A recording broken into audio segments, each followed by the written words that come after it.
بهرالمصائب می نویسم داشتین بازی می کردیم من و حسن پیغمبر صدامون کرد آیه راست امام حسین و پای چپ امام مجتبی یه مقدار نگاه کرد به ما پیغمبر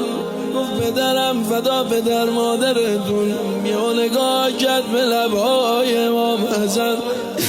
میگفت انقدر لبای مبارک امام حسن و بوسید پیغمبر نگاهش افتاد به حسین این نوشتن حسین دهانشو تمیز کرد پیغمبر چانه رو بالا داد چندین دقیقه لبها رو گلوی حسین گذاشت نوشتن حسین گریه کرد خودشو زمین بد کرد دوید منزل